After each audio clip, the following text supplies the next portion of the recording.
Social మీడియాలో వేధింపులపై TDP MLA Gouthu Sirisha కోర్టులో వాంగ్మూలం ఇచ్చారు.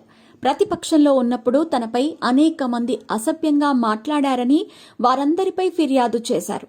సోషల్ మీడియాలో తనపై తప్పుడు రాతలు రాసిన, అసభ్యకరంగా ప్రవర్తించిన వారందరిపై పలాస టీడీపీ ఎమ్మెల్యే గౌతు శిరీష న్యాయ పోరాటం చేస్తున్నారు.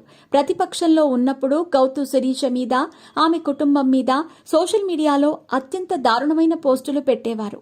వాటిపై గతంలో పోలీసులకు ఫిర్యాదులు చేసినా స్పందన లేకపోవడంతో కోర్టును ఆశ్రయించారు. Visakhapatnam second additional civil judge న్యాయస్థానంలో దావా వేశారు. కోర్టు ఆదేశాల మేరకు స్వయంగా హాజరై వాంగ్మూలం ఇచ్చారు. పలాసలో మాజీ మంత్రి సీదిరి అప్పలరాజు, ఆయన అనుచరులు గౌతు శిరీషను వ్యక్తిగతంగా టార్గెట్ చేశారన్న ఆరోపణలు ఉన్నాయి.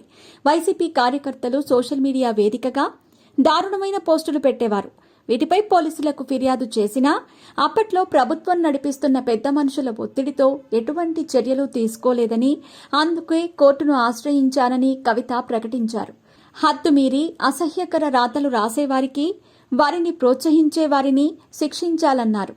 అలాంటి సోషల్ మీడియా వేధింపులకు గురి చేసే పోకిరీలను న్యాయస్థానానికి రప్పించాలని, మరోసారి ఇటువంటి సమస్యలు ఉన్న మహిళలు ఎవరూ మనస్తాపానికి గురవ్వకూడదన్న ఉద్దేశంతోనే తాను న్యాయ పోరాటం చేస్తున్నట్లుగా గౌతు శిరీష చెప్పారు. ఇలాంటి తన న్యాయ పోరాటం ద్వారా సభ్య సమాజానికి ఒక అవగాహన కల్పించే తన ప్రయత్నానికి అందరూ మద్దతు తెలపాలని గౌతు శిరీష కోరారు. సామాజిక మాధ్యమాల్లో తనలాంటి బాధితులు ఎవరున్నా అలాంటి వారికి తన వంతు సహాయం ఎప్పుడూ ఉంటుందని ప్రకటించారు. ఏపీలో రాజకీయం సోషల్ మీడియాలో హద్దులు దాటిపోతోంది.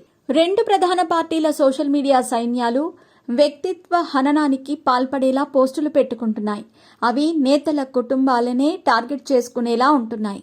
గత ప్రభుత్వంలో వైసీపీ ముఖ్య నేతలు కూడా కొందరు అదే పని చేయటంతో కార్యకర్తలు చెలరేగిపోయారు. అప్పట్లో బాధితులు అయిన టీడీపీ నేతలు పోలీసులకు ఫిర్యాదు చేసినా చర్యలు లేవు. వాటిపై ప్రైవేట్ కేసులు వేసి పోరాడుతున్నారు.